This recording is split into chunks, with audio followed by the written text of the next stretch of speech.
સૌને નમસ્કાર મિત્રો.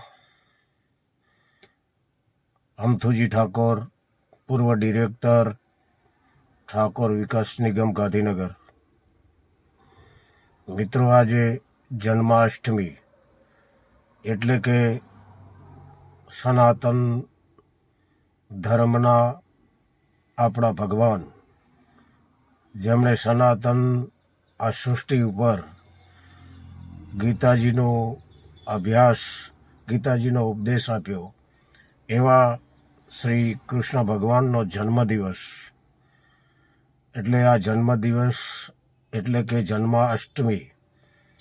આજના દિવસે ભગવાન શ્રી કૃષ્ણ મથુરાની જેલમાં એમણે જન્મ લીધો હતો, અને આ જન્મ લઈ અને આ સનાતન સૃષ્ટિને એમણે શસ્ત્ર અને શાસ્ત્રોનું જ્ઞાન આપ્યું. શસ્ત્ર એ કે આ સૃષ્ટિ ઉપર અધર્મ વધે ત્યારે શસ્ત્ર કઈ રીતે ચલાવવું, અને શાસ્ત્ર એ કે આ સૃષ્ટિ ઉપર માનવ સમાજે કઈ રીતે જીવવું, એના માટે ગીતાજીનો જ્ઞાનનો ઉપદેશ આપેલો. અને એ પણ કુરુક્ષેત્રના મેદાનમાં ઉપદેશ આપેલો. એ વખતે કૌરવ અને પાંડવોની બંને સેનાઓ વચ્ચે ઊભા રહી અને ગીતાજીના 18 અધ્યાય સંભળાવ્યા હતા.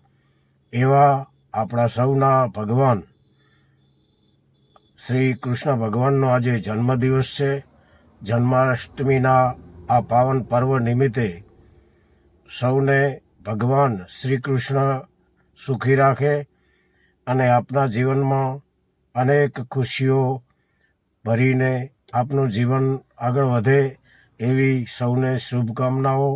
આપ સૌ ધાર્મિક ભાવના સાથે જોડાઓ અને આ યુગમાં ફરીથી સનાતન યુગ જાગૃત થઈ રહ્યો છે, તેની સાથે તાલમેલ મિલાવી આગળ વધીએ એવી સૌને શુભકામના. ભારત માતા કી જય. વંદે ભારત માતરમ. જય જય ગરવી ગુજરાત.